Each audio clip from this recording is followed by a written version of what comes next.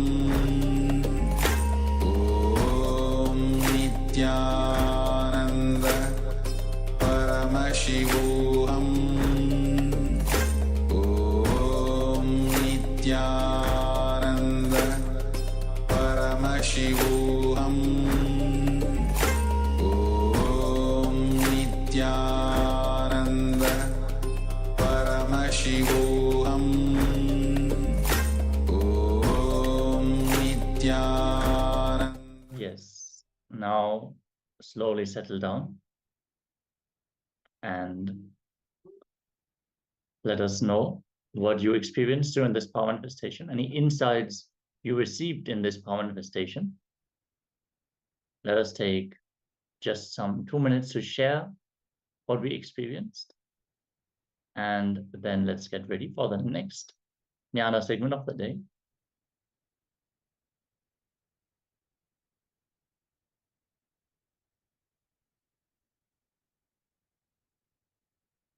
Yes.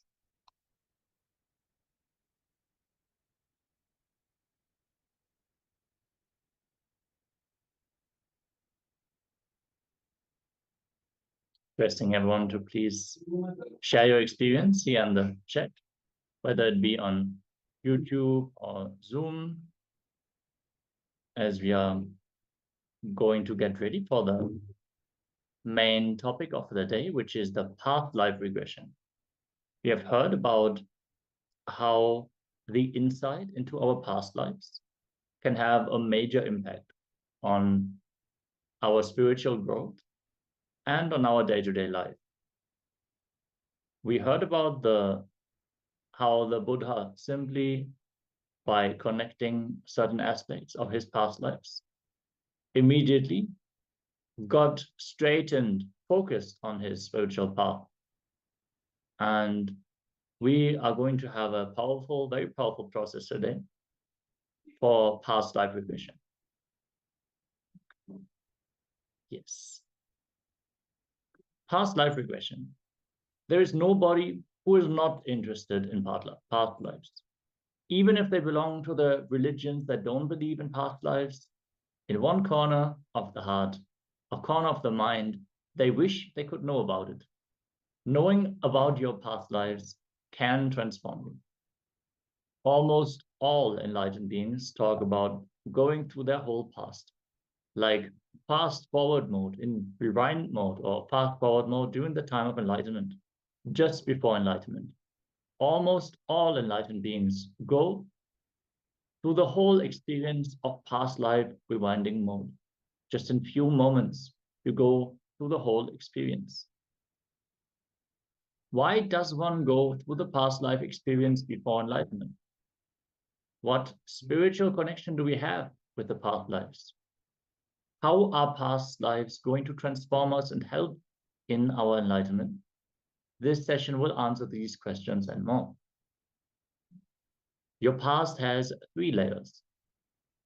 First, from this moment back to the moment of your birth. The second, from this moment back to the first body you assumed. This body could have been an animal body. Third, from this moment back to the very Big Bang and the creation of this universe. When you clear the first layer of past, you become a good human being, a good person, loving, caring, very compassionate, a beautiful person with beautiful relationships, balanced health, and many of the basic good things and good qualities happen in you. But when you dig out the second layer of your past and clear it, mystical powers start expressing through you. Clearing the first layer past will heal all your basic life problems. Clearing the second layer of past will enlighten you and infuse tremendous energy and joy in you. We're now going to enter into a very deep meditation process to connect with and experience past lives' memories.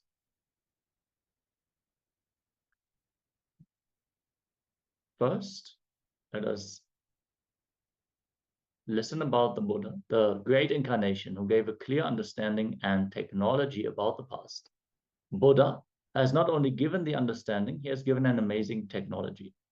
He has inspired people to know about the past, to work on the past by revealing all his past lives, called the Jataka tales, the Jataka stories. When you read Buddha's Jataka tales, you will understand all four things. First, if you are just curious, you can see how life progresses. Second, you will know how past birth impacted Buddha's present incarnation. Third, if you understand the Jataka tales, you will see how knowing the past has healed many of Buddha's traumas, phobias, and how quickly his intelligence was awakened. Why so quickly his intelligence was awakened? You will also see whatever Buddha has seen in his life. These three things: sick man, old man, dead body. Buddha saw all these three only once, but immediately the Pratyagatma Chaitanya Jagrata, the individual inner awakening, has happened in him. We see all these three almost every day. Why nothing happens? If you read the Jataka tales of Buddha, you will understand why he had that inner awakening. He was prepared, ready. You will understand how Buddha's past lives memories had made him more intelligent. For ultimately, how by knowing how he repeats everything, lives after lives after lives, he decided not to take one more birth. He decided for his own enlightenment. If you read Buddha's Jataka tales, you will be inspired for all four. If you look into your own past and know your own Jataka tales, you will have the experience of all these four. Patanjali, one of the greatest inner scientists ever happened on the planet Earth, gives an amazing technique, a powerful technique. He says, through the perceiving of the impressions, by observing the past impressions, you can achieve past life memory. You need to do this process for 21 days. In the night before going to bed, just sit. Start going back in your life. Start from the moment you woke up from the bed. Just sit. Maybe 5 a.m. From that time, 6 a.m., then 7, then 8, then 9. From the morning, just come down, not rethinking, reliving.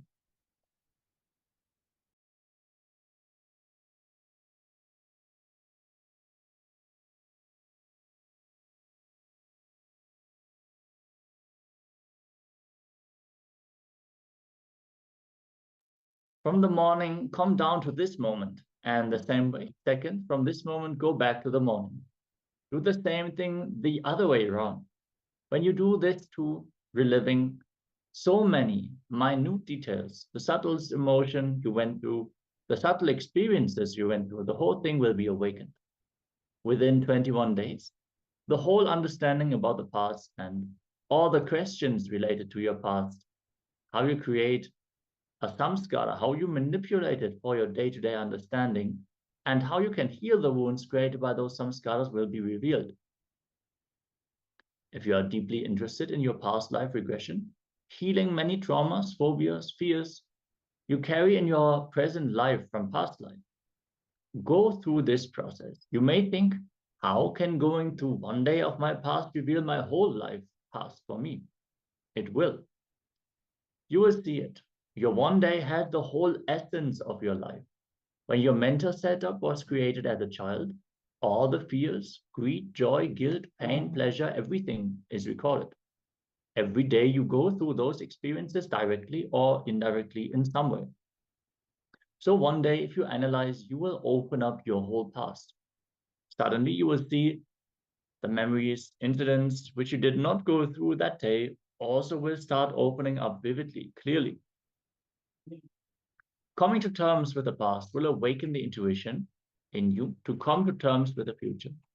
Most of us are afraid of our intuition.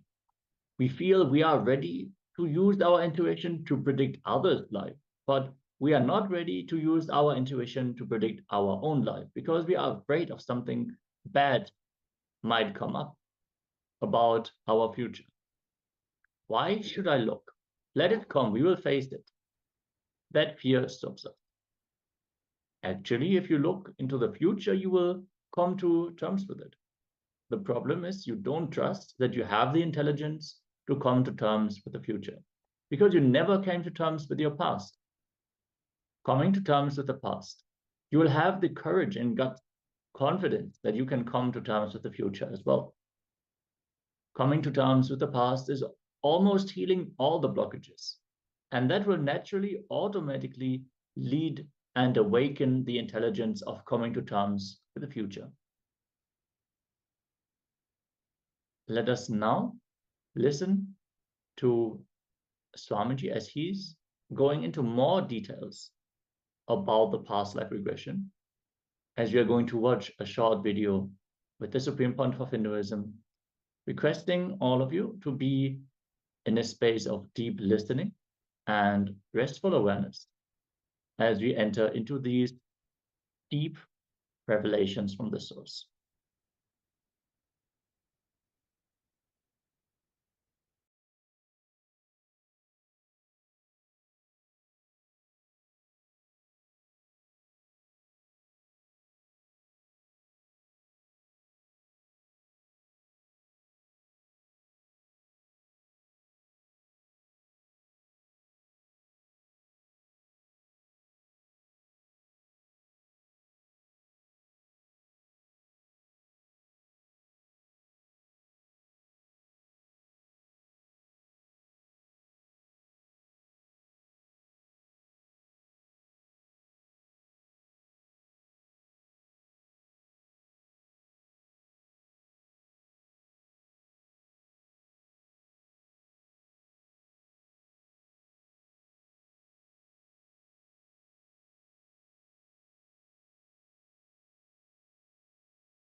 Next question.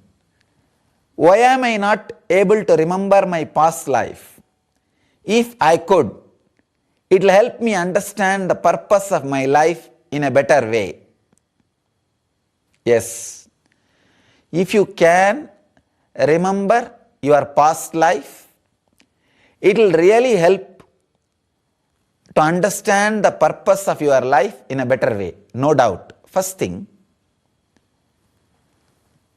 you need to understand your past. Forget about the past life. Your past from this moment to till the moment you took birth, this time. For example, if you are 30, the 0 to 30, you need to understand without fear or greed. You need to reconcile with the past. Then if you open your past life, it will help you to understand and achieve the purpose of your life. But without reconciling with the past, if you try to open your past life, you are entering into a dangerous zone. One person came to me and said he was trying to work on this past life regression with another one person. I told, please first reconcile with the past. With past first.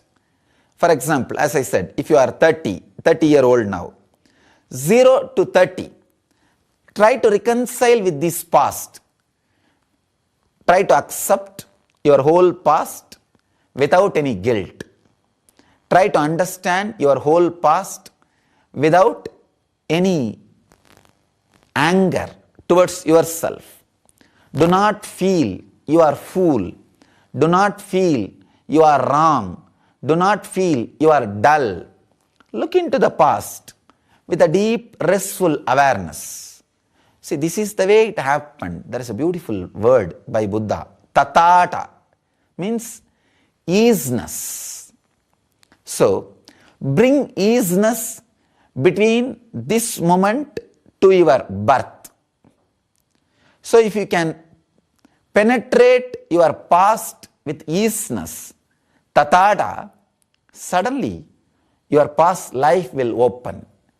With the same tathata, open your past life. Then it will help you to understand your purpose and fulfill the purpose.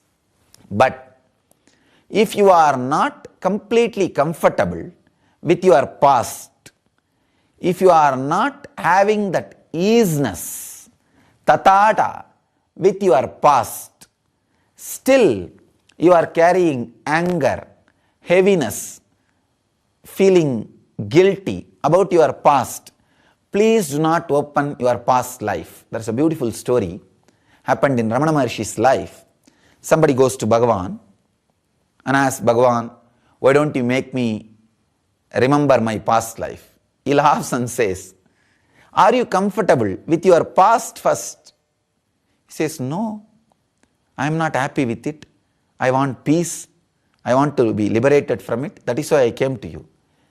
He said, just 50, 60 years of past life, past memory, if you are not able to handle, if 100, 200 more years of past life memory also comes to your brain, what will happen?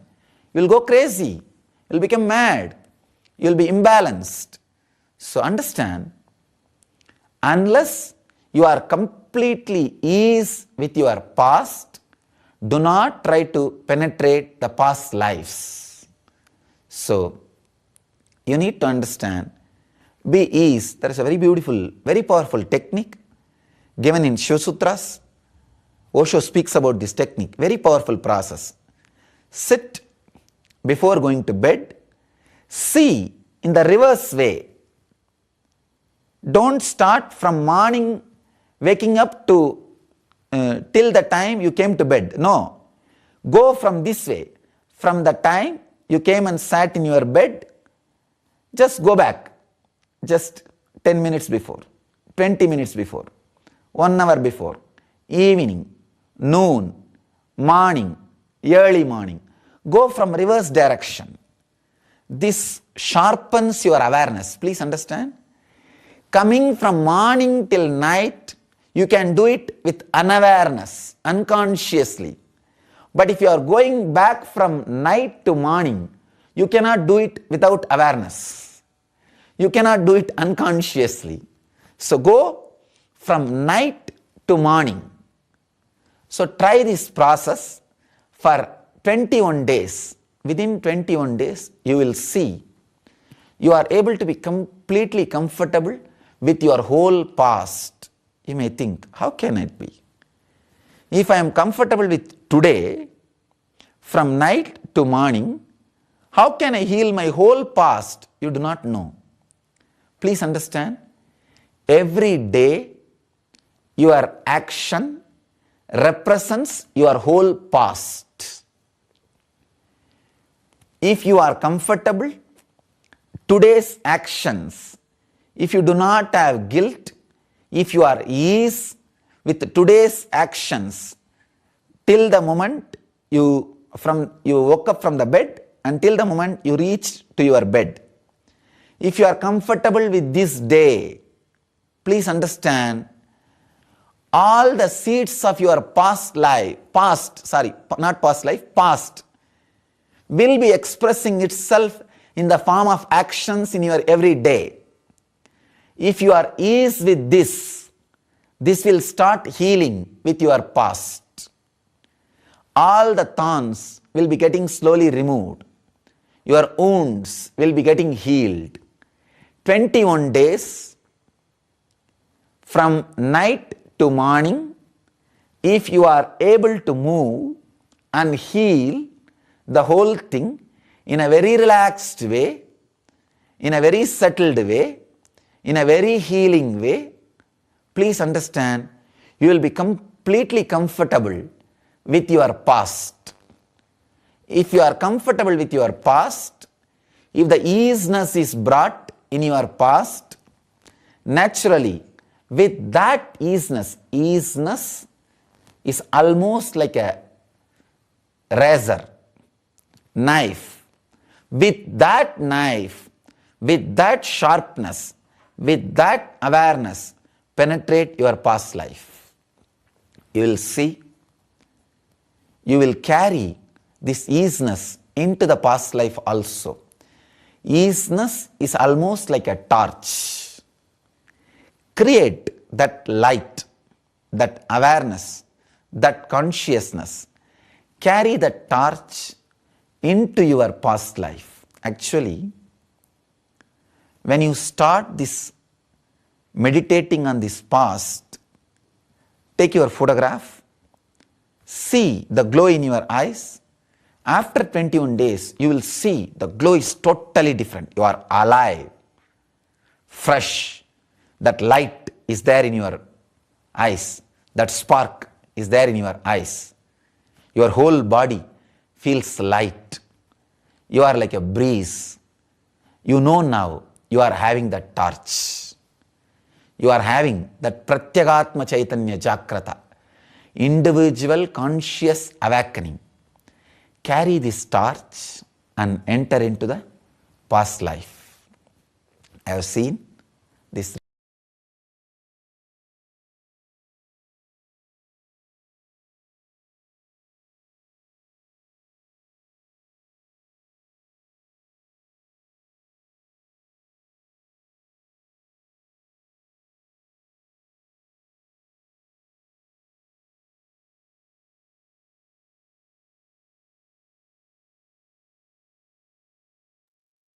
Yes.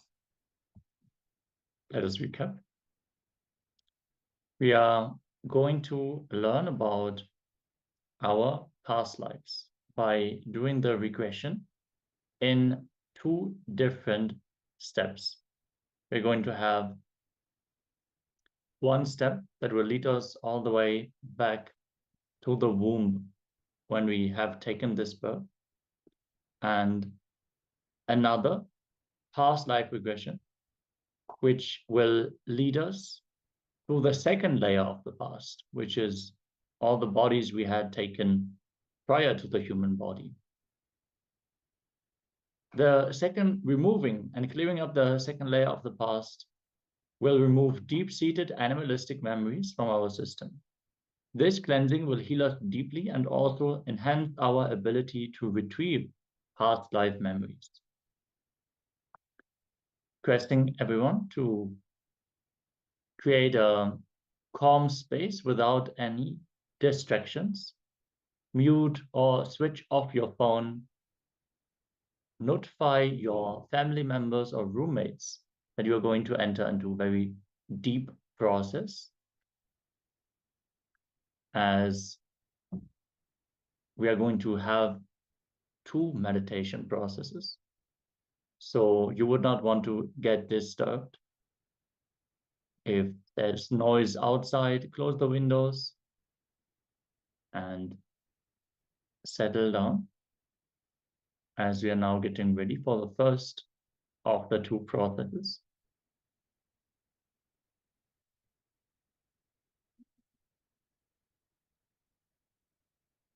Yes.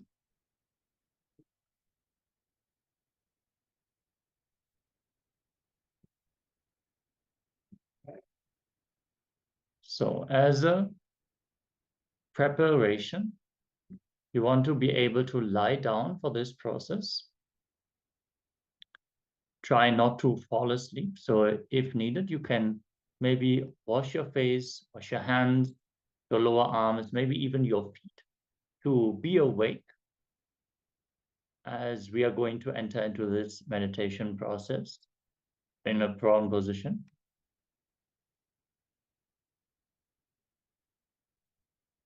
We are first going to go back to the mother's womb. Put your body in the same position as you were as a baby, in the fetus position, rolled up, and lie down. We're going to rewind your memory and past all the way to that space.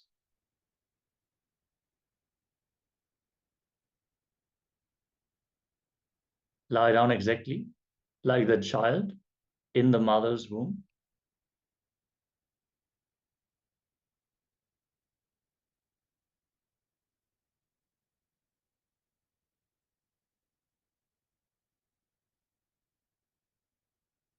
Yes, you can lay on your bed. That is okay. Just make sure you will not fall asleep in this position.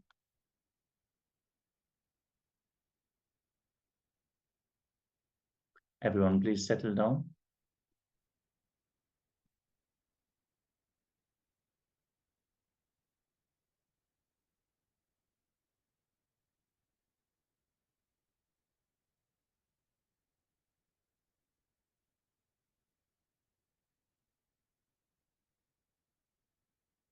Yes.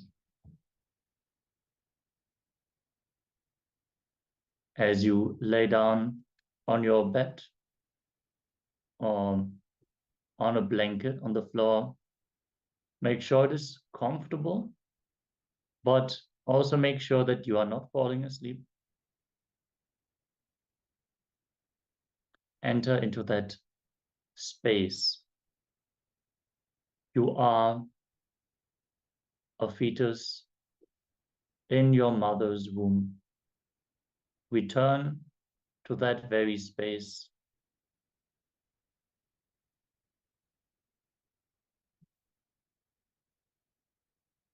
How did you feel when you were in your mother's womb?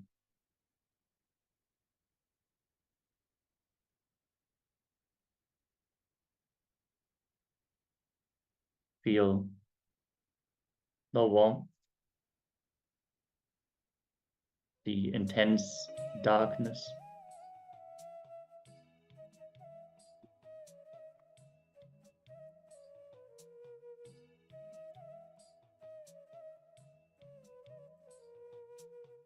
It's a very comfortable, cozy feeling.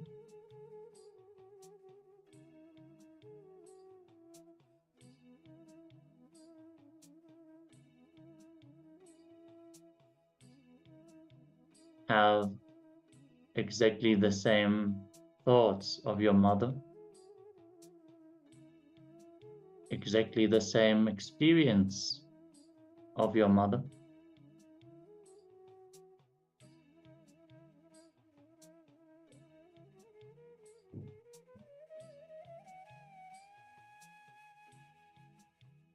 From your mother's womb, listen.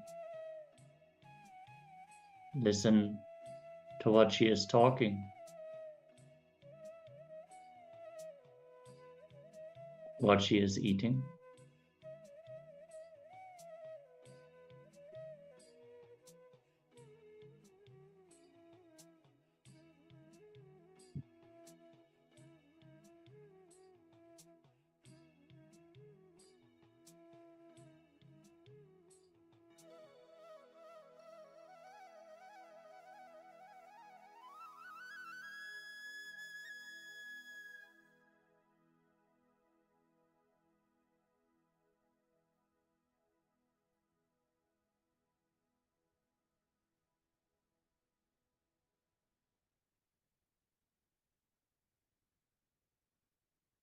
Feel the life inside your mother's womb.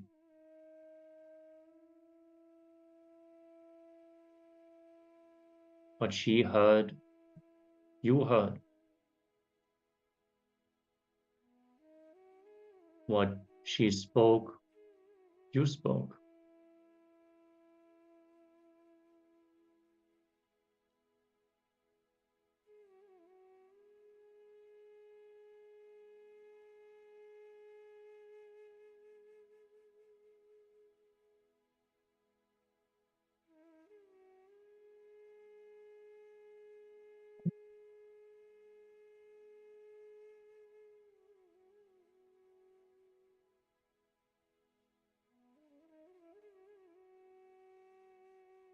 The same experience of temperature, the same smell, the same memories, same experience, same joy, the same pain. Go back to your mother.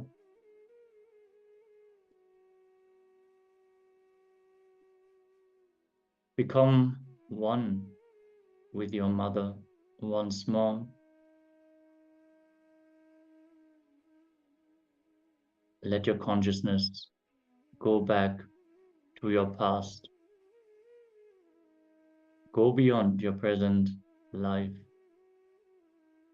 Roll into your past.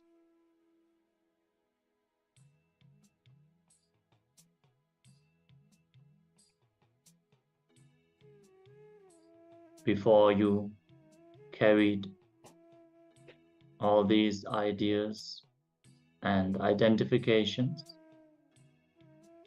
you were one with your mother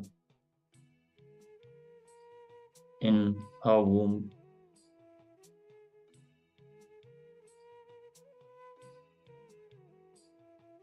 Let your consciousness roll into your past birth,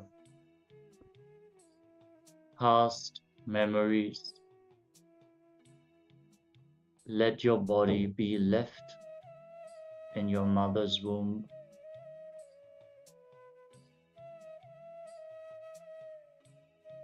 You go back to your past. Move back to your past. Move into the darkness of unknown.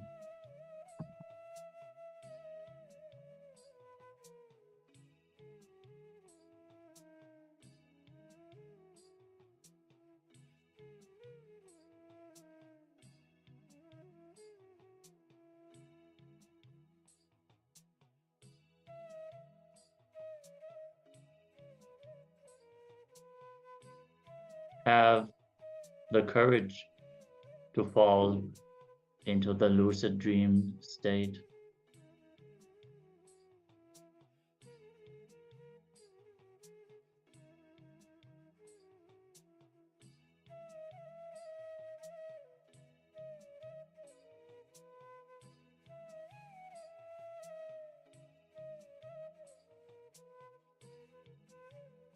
Don't change your body posture. Don't move your body. Keep the body exactly as that of a child. Be in the space of the child, baby, in the mother's womb, unborn.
any experience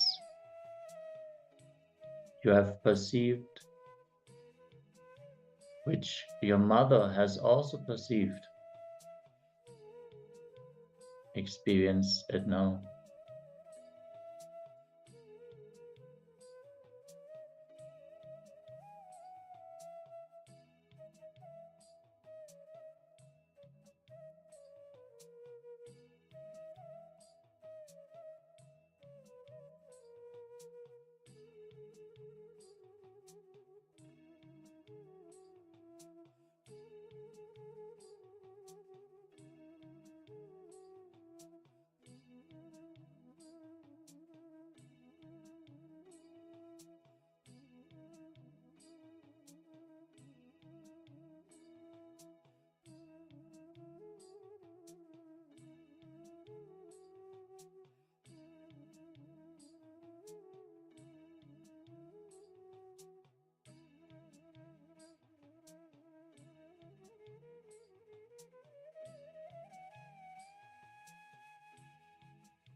Visualize you are inside your mother's womb.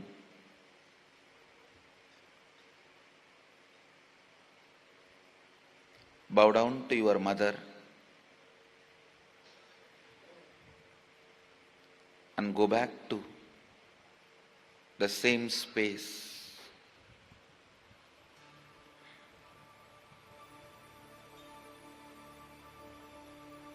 Feel the warmth inside the mother's womb.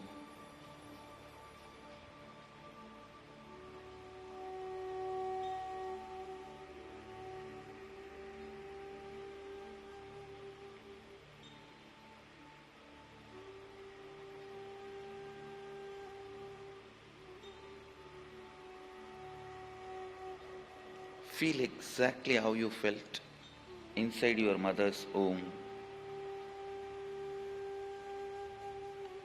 Same posture, same feeling, same space, same temperature. Listen whatever your mother is listening. Hear whatever your mother is speaking. Just be inside your mother's womb. Visualize the warm, cozy, comfortable feeling, secured inside your mother's womb.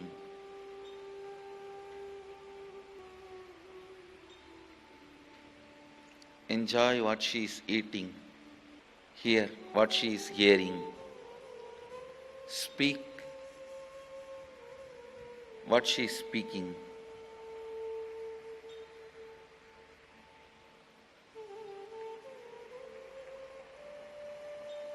Look through your mother's eyes. Experience the whole world through your mother. Roll into your past.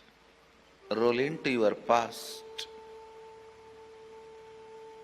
Shiva, Shiva.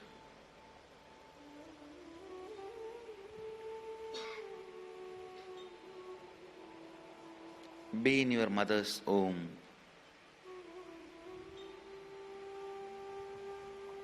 Be in your mother's womb.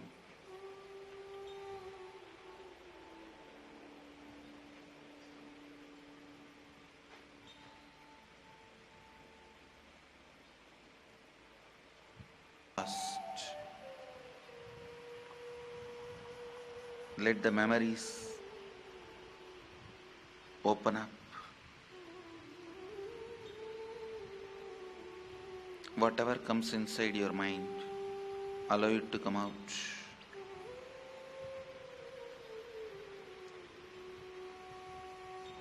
Be in your mother's womb.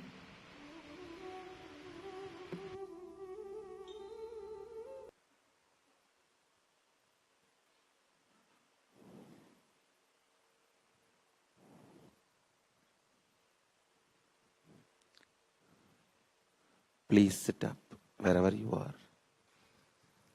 You can open your eyes. Please remember, now the surgery which has happened inside you is very subtle, so don't talk. Completely maintain silence till you gather for next session. Completely maintain silence. At least next 45 minutes. Don't use any words. Don't have eye contact. Just be silent. Because any word you utter can become a pattern in you now. Don't build patterns. Let's gather for next session. Thank you. Be blissful.